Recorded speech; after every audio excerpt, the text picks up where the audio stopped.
बिस्मिल्लाहिर्रहमानिर्रहीम। आज के इस वीडियो में हम सिंक्रोनस मोटर्स के बारे में पढ़ेंगे। और अगर आपने इससे पहले चैप्टर 5 सिंक्रोनस जनरेटर नहीं पढ़ी तो आप काइंडली उसको पढ़ लें ताकि आपको कॉन्सेप्ट ज़्यादा बेहतर क्लियर हो। लेंथी चैप्टर है, इसलिए आराम से तसल्ली से बैठ के इसको सुनिए गौर से। तो ये हमने पहले देखा था कि जो 3 फेज़ जनरेटर्स को हम इस तरह से रिप्रेजेंट कर सकते हैं। ये 3 अलग-अलग जनरेटर के तौर पे, यानी 3 सिंगल फेज जनरेटर्स को मिला के 3 फेज जनरेटर्स बनता है। और ये उसकी फील्ड वाइंडिंग्स है, फील्ड सप्लाई है।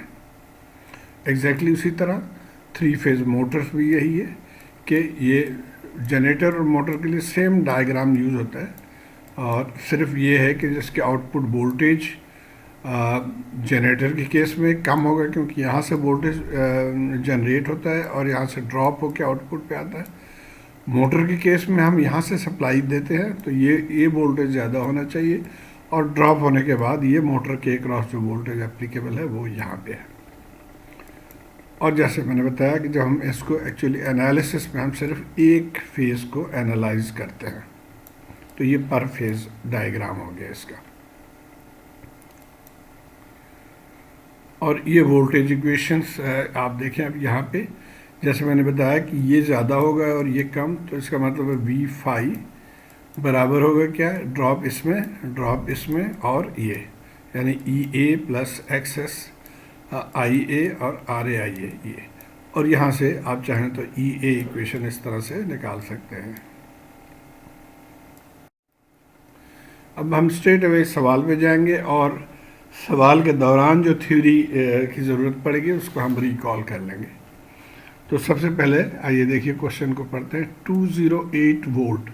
अब जब भी जनरेटर या मोटर में जो वोल्टेज स्पेसिफाइड हो तो याद रहे कि ये टर्मिनल वोल्टेज होता है, यानी line to line voltage.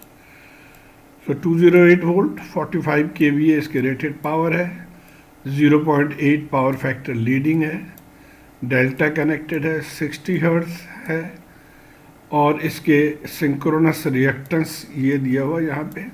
Armature resistance को कहा जा रहा है कि नेग्लिजिबल है।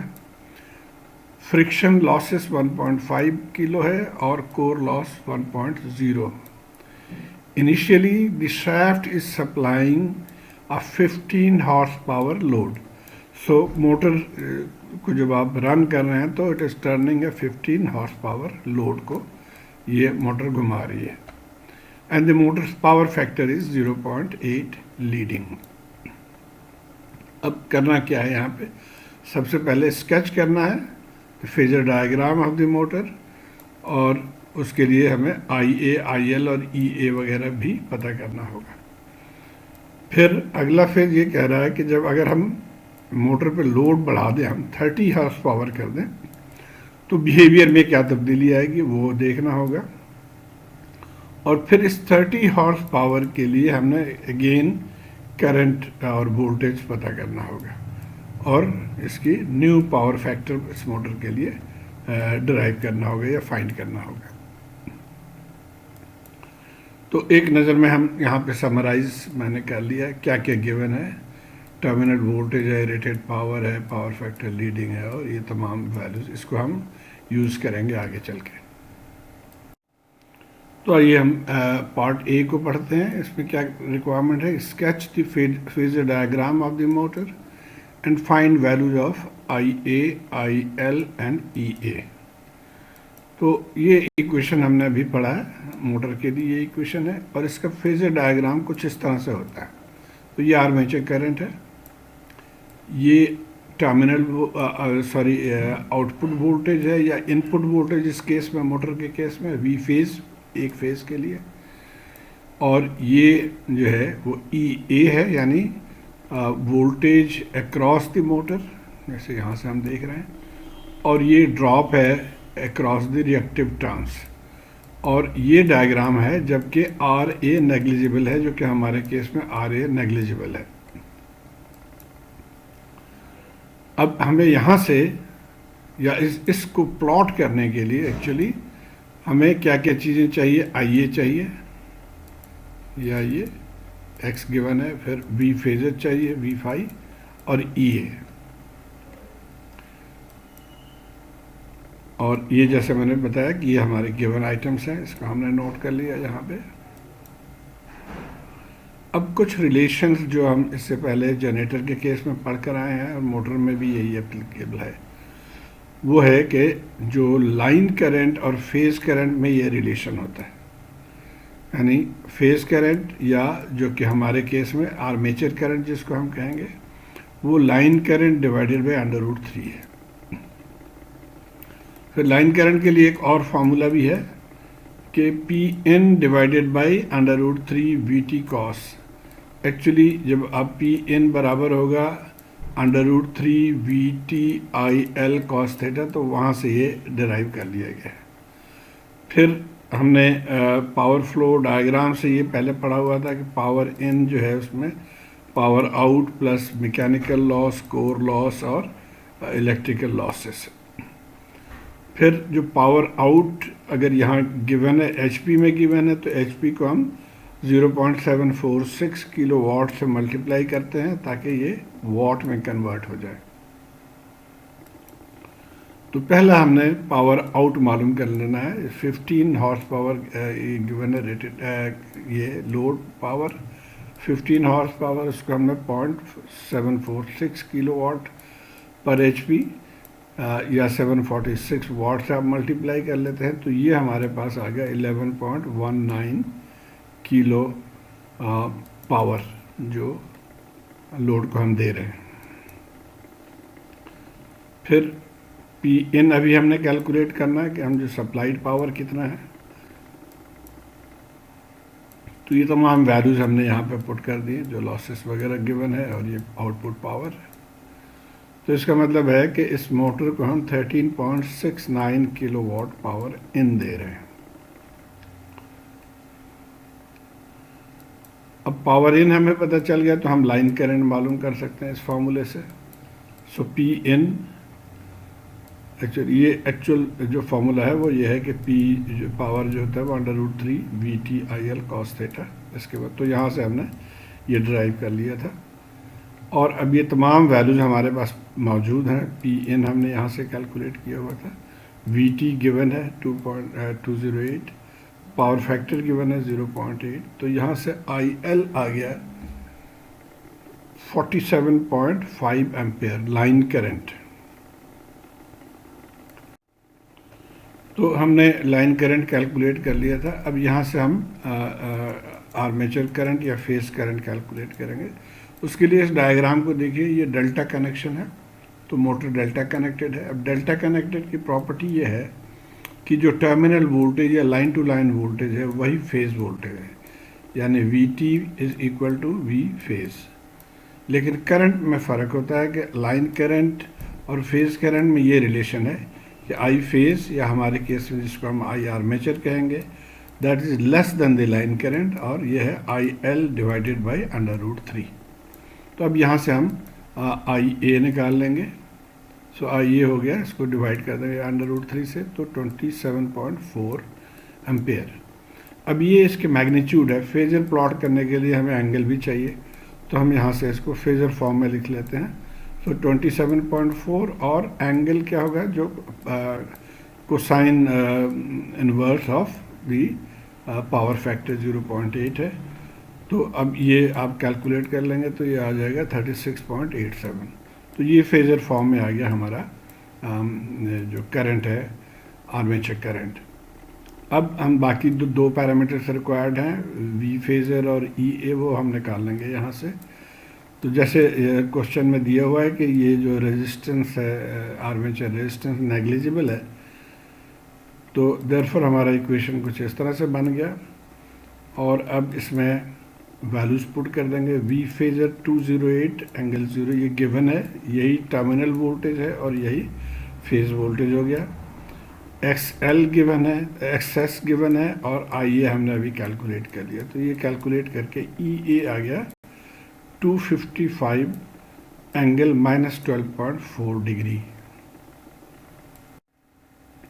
तो अब ये पैरामीटर्स हमने सारे अभी कैलकुलेट कर लिए। अब इनको हमने प्लॉट करना है। तो ये हमारा रेफरेंस लाइन है, ज़ीरो एंगल है, तो ये ज़ीरो एंगल और इस पे हमने ये फेजर करंट जो है 36.87 जो आर्मेचर करंट उसको हमने प्लॉट कर लिया। अब इसी के साथ हमने इसको प्लॉट करना है कि करंट और इसमें अब इसको प्लॉट करने का आसान तरीका ये कि फ़र्ज़ करें कि यहाँ अगर आई आर होता तो क्या होता, वो इसी की लाइन को फॉलो करता है। ये आई ए आर ए की ये लाइन है जो आई करंट की लाइन है उसी को, लेकिन जो रिएक्टिव कंपोनेंट है वो इससे 90 डिग्री, तो हम 90 डिग्री पे हमने एक लाइन ड्रॉ कर लिया, 90 डिग्री पे ड्रॉ कर लिया लाइन। अब हमारे चूँकि ये ई ए नेगेटिव साइड पे है तो हम इसका मतलब है कि हमने इधर जाना है कहीं पे, तो यहाँ से हम जा सकते हैं, या हम पहले इसको ड्रॉ कर लें कि ये यहाँ से कितना होगा। तो अब ये इससे अगर आप आएंगे, ये 126.87 हम इसको बता रहे हैं, इसका एंगल है फ्रॉम द ज़ीरो एंगल। तो इसको आइए देखते हैं कैसे प्लॉट करते हैं। तो ये कुछ इस तरह से हो गया यहाँ पे कि ये चूँकि -12.4 है तो हमने इसको ड्रॉ कर लिया -12.4 पे, ये आ गया। और यहाँ से जब 126 ऊपर जाएंगे तो ये लाइन जो है हमारा सॉरी कितना है वहाँ 126.87, यहाँ से इसको अगर हॉरिजॉन्टल ड्रॉ करें तो यहाँ से 126 पे ये हमारा एक्सेस आई ए की लाइन जो है उसको हम ड्रॉ कर सकेंगे। तो ये हमारा कंप्लीट फेजर डायग्राम हो गया for this example. Second part इस क्वेश्चन का है, assume that the shaft load is now increased to 30 horsepower. Sketch the behavior of the phasor diagram in response to this change. तो ये theoretical primarily है कि जब आप लोड बढ़ा रहे हैं तो आपके इसके बिहेवियर पे या फेजर डायग्राम पे क्या असर पड़ेगा, कैसे उसको प्लॉट करेंगे। तो ये इससे पहले हमने ये चैप्टर 6.6 पे ये डिटेल में डिस्कशन की गई है कि जो आप इसके लोड को बढ़ाते जाएंगे तो ये लाइन जो है इसके एंगल में इंक्रीज होते जाएगा। ये देखिए, so angle is increasing and increasing and increasing. और ये जो हमारा करंट जो है आर्मेचर करंट, इसकी भी एंगल में कमी आती जाएगी।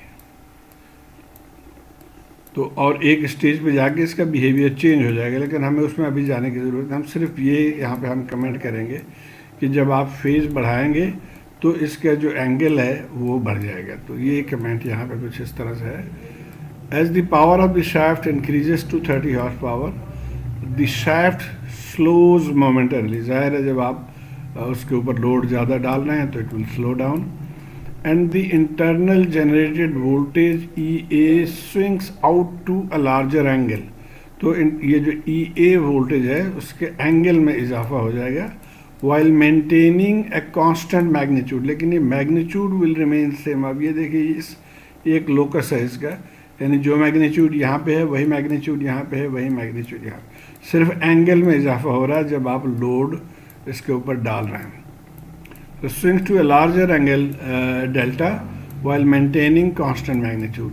The resulting phasor diagram is shown in the figure. तो कुछ इस तरह से हम उसको कह सकते हैं कि जी जब हमने ये इनिशियल था और जब हमने और उस वक्त इसके एंगल -12.4, लेकिन जब हमने इस पर लोड बढ़ा दिया यानी 30 हॉर्स पावर कर दिया तो now this angle has increased, delta has increased और दिस हैज़ मूव डाउन।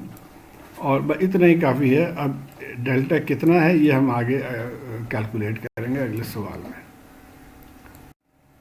अब हम आ जाते हैं third part of the question.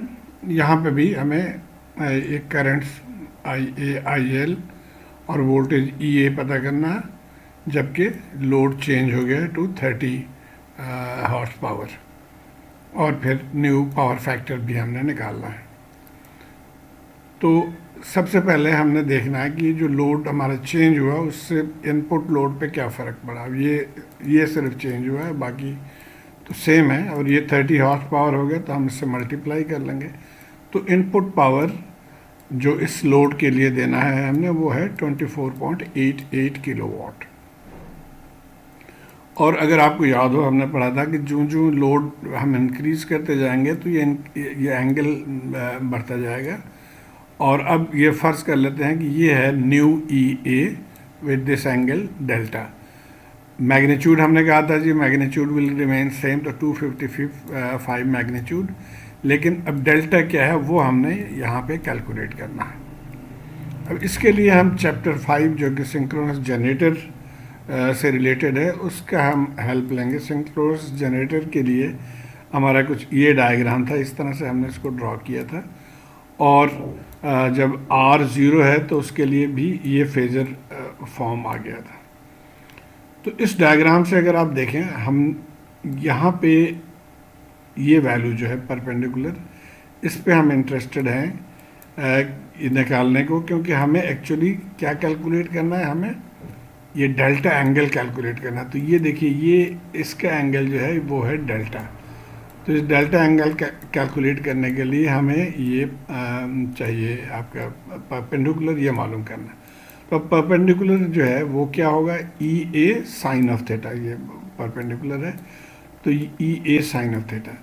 लेकिन ये बराबर होगा, अगर हम इसको उल्टा दें, थोड़ा सा टिल्ट कर लें इस तरह से ताकि हमें आसानी से समझ में आए कि आप यहाँ देखिए ये थीटा एंगल है। तो थीटा एंगल के हिसाब से ये रेड लाइन जो है, इसको हम ये भी कह सकते हैं कि ये x S I A cos theta, ये एक्स एस आई है। तो ये अब इस एंगल के लिहाज से ये बेस बन गया, तो कॉस ऑफ थीटा। तो इसका मतलब है कि E A sine delta is equal to X S I A cos theta. और थीटा क्या है, अब यहाँ पे देखिए, theta is the angle between the voltage and current. तो ये आपके जहन में रहे। अब ये था जनरेटर के केस में। इसको हम अपने केस में अगर हम अप्लाई करना चाहें तो हमने इसी फार्मूले को ही यूज़ करना है। तो यहाँ से इस फार्मूले से आप देखें, अब हम ये लिख सकते हैं कि I A cos theta is E A sine delta divided by X S. और पावर इक्वेशन हमारा ये है कि power is power of the three phase. तो यहाँ से पावर इक्वेशन हम ये यहाँ से ये निकाल सकते हैं, यानी आई ए, अब हमने यहाँ पे आई ए कॉस थीटा की जगह पे ये वैल्यू हमने सब्सटीट्यूट कर दिया। और अब यहाँ से आप थीटा डेल्टा निकाल सकते हैं कि delta is sine inverse x S P divided by this.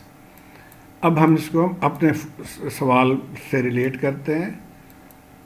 तो ये क्या हो जाएगा, एक्स एस की वैल्यू गिवन है, पावर हमने न्यू कैलकुलेट कर लिया यहाँ से इनपुट पावर, और ये 3 है, वी फेज हमने कैलकुलेट कर लिया, और ई ए का मैग्नीट्यूड हमने कहा था कि it will remain 255 all the way, तो वो वैल्यू पुट कर दी।